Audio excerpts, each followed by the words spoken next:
Day 86, June 11th, 2026, year 5991 a.m. The 5th day of the week, Thursday, 26th day of the 3rd month. Walking in the Spirit, led, not driven. Daily Devotion by Pastor Vaughn. Scripture reading, Romans 8 and 14.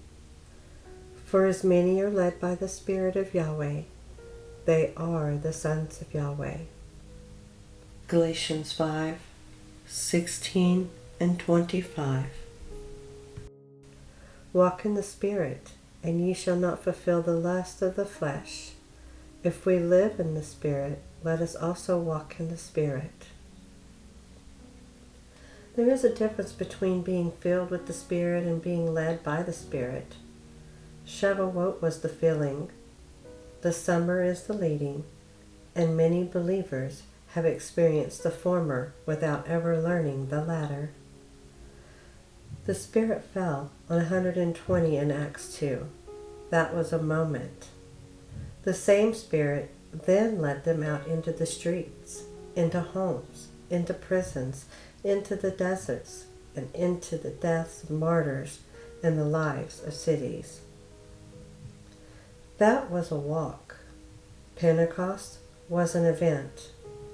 The book of Acts is a journey, and every step of that journey was led by the Spirit, not driven by the flesh. Paul makes the distinction painfully clear in Romans 8. As many are led by the Spirit of Yahweh, those are the sons of Yahweh. He does not say, as many as were filled. He does not say, as many as spoke in tongues.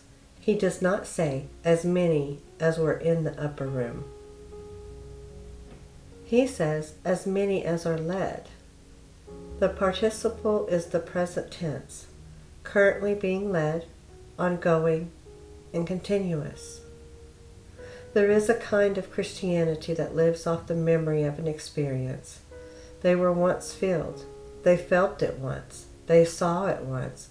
And they have been replaying that tape for 30 years while drifting on autopilot in every practical decision of their life. Filled, but not led. Anointed for a moment, but undirected for a decade. That is the kind of believer who can speak in the language of angels on Sunday and lose his temper in traffic on Monday. The Spirit-led life is not loud. It is not always demonstrative. It is, however, always responsive. The Spirit-led believer listens for the check, for the prompt, the restraint, the redirection. He hears no when others hear yes. He hears wait when others hear go. He hears speak when others hear silence. And he obeys the leading even when it cost him. Galatians 5 contrasts being led by the Spirit with fulfilling of the lust and the flesh. There are only two options. You are not neutral. You are walking somewhere. The flesh always wants to go somewhere too, towards comfort, towards retaliation, towards indulgence, and toward control. If you do not actively walk in the Spirit, you will passively walk in the flesh. There is no third lane. And here is the great mercy of the post-Shavuot life. You do not have to summon Him with another mountain experience. You only have to listen and obey, and keep listening and keep obeying. That is the walk. Reflection questions.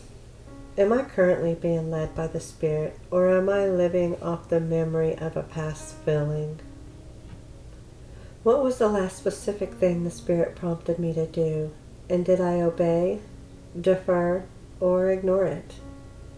Where in my life am I being driven by the flesh, by appetite, ambition, anxiety, or retaliation, instead of being led by the Spirit? Prayer. Spirit of Yahweh, who fell at Pentecost, now leads in the long walk. I confess that I have lived off of a memory of your feeling without submitting to the daily reality of your leading. I have replayed the moment instead of walked the way. I have boasted of past anointings while ignoring present promptings.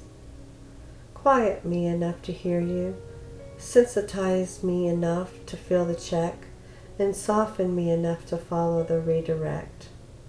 Strengthen me enough to refuse the flesh when it is louder than you. Lead me today in the small decisions, in the conversations, in the silences, in the use of my hands and my hours and my words. I do not want to be driven by anything that is not you.